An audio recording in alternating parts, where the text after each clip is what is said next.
The early internet was unlike anything we know today. There was no social media algorithms, no content moderation, and almost no rules. Hidden behind primitive web pages and blinking GIFs was a digital underground, where some of the most disturbing images ever captured were freely available to anyone with an internet connection. Among the most infamous of these websites was one called bloodshows.com. As a curious child, I remember the day that I was introduced to bloodshows.com. For somebody as young as I was, I probably shouldn't have been exposed to that type of content.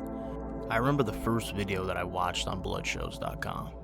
It was a man calmly sitting at what looked like a computer desk. Staring into the camera, I remember the faint sounds of orchestra music in the background, and I remember him just breathing heavily. The man then proceeded to lift a gun right up into his mouth and pull the trigger.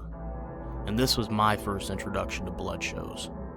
For more than a decade, it served as an archive of real death, catastrophic accidents, executions, and graphic violence. But what makes blood shows different from other shock sites isn't just what it hosted. It's the story of the man who ran it, a pioneering extreme metal guitarist, a recluse, and eventually a killer. This is the disturbing story of Joe Frankulin. Long before graphic video spread across the internet, transgressive media lived underground. In the 1980s, if someone wanted to hear the most extreme music in the world, they didn't stream it online, they traded cassette tapes through the mail. One of the bands that became legendary in this underground network was Goatlord. Formed in Las Vegas in 1985, Goatlord became one of the earliest bands to blend doom metal, death metal, and primitive black metal into something far darker than most listeners had ever experienced. Instead of speed, they focused on crushing slowness. Their music was heavy, oppressive, and filled with themes of death, blasphemy, decay, and human suffering.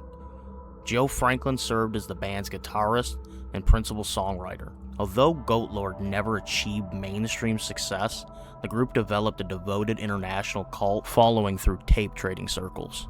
But behind the scenes, the band was plagued by instability. Members left and returned. At one point, guest vocals recorded by Mitch Harris, who would later become famous with Napalm Death, were reportedly erased after the band's original vocalist returned and recorded over them. By 1997, Goatlord was finished. For Frankulin, one chapter had ended, another, much darker one, was about to begin. The late 1990s saw the birth of an entirely new corner of the internet: shock sites. Pages devoted to images and videos that mainstream media would never publish. One of the earliest of these sites was rotten.com.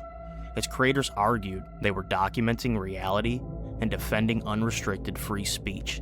But as the years passed, a second generation of websites emerged. These sites stripped away satire and commentary.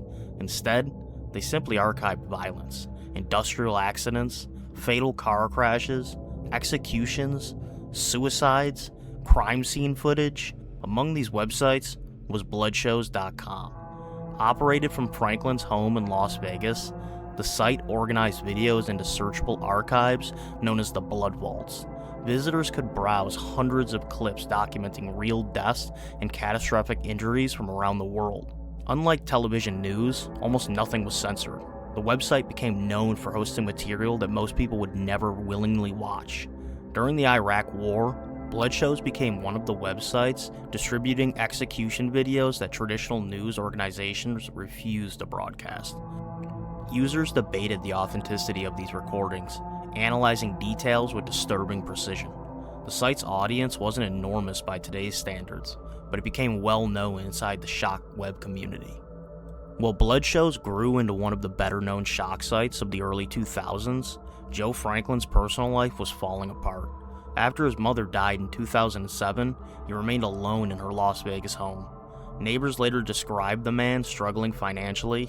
He often lacked steady employment, utilities sometimes became too difficult to maintain, and people in the neighborhood occasionally hired him for yard work just to help him get by.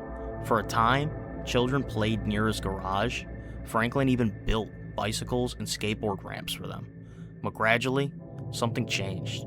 After an unsuccessful attempt to reunite Goatlord for a German music festival in 2014, neighbors began noticing increasingly unusual behavior.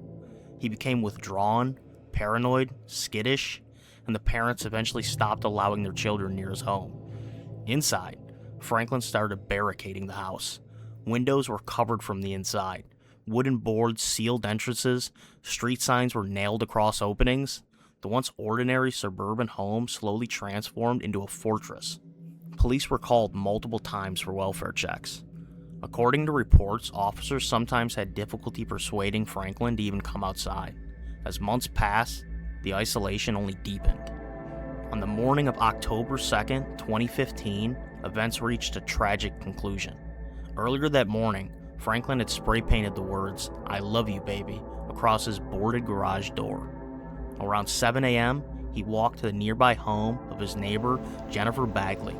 Bagley answered the door. She was fatally shot. Inside the house were her children. One child managed to escape and alert nearby neighbors, who immediately called 911. Franklin then forced Bagley's young son from the home and returned with him to his own barricaded residence. Police arrived within minutes. As officers surrounded the house, gunshots were heard from inside. Because the home had become heavily fortified, a SWAT team was required to force entry. When officers finally entered the residence, they discovered both the child and Joe Franklin deceased. Investigators concluded that Franklin had killed the child before taking his own life. The murders stunned the neighborhood. Friends and neighbors struggled to reconcile the man they once knew with the violence that had unfolded. No clear motive was ever established publicly. Cases like this naturally raise difficult questions. Did spending years cataloging graphic violence contribute to Joe Franklin's psychological decline? Or was blood shows merely one part of a much larger picture involving isolation, financial hardship, and deteriorating mental health? There's no evidence proving that operating a shock website caused the murders. Criminologists generally view violent behavior as the product of multiple interacting factors rather than a single influence.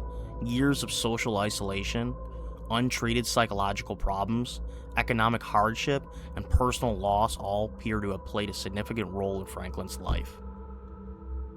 What Blood Shows demonstrates, however, is how deeply immersed he became in documenting human death and trauma for more than a decade. Whether that immersion reflected his deteriorating mental state or further intensified it is a question that remains impossible to answer with certainty. The internet of the late 1990s and early 2000s often felt lawless. Websites like Blood Shows captured a period when almost anything could be published online with little oversight. Many of those pages have since disappeared, servers shut down, domains expired, archives vanished, but the story behind Blood Shows remains one of the darkest intersections between internet history, underground music, and true crime. Joe Franklin began as an influential figure in one of metal's most extreme underground scenes. He spent years curating humanity's most graphic moments for strangers online, and in the end, his own story became one of the tragedies that people would later study. Not because it offers easy answers, but because it reminds us how complex and ultimately unpredictable the relationship between isolation, obsession, and violence can be. If you enjoyed this short documentary, consider subscribing for more deep dives into forgotten internet history and unusual crime cases.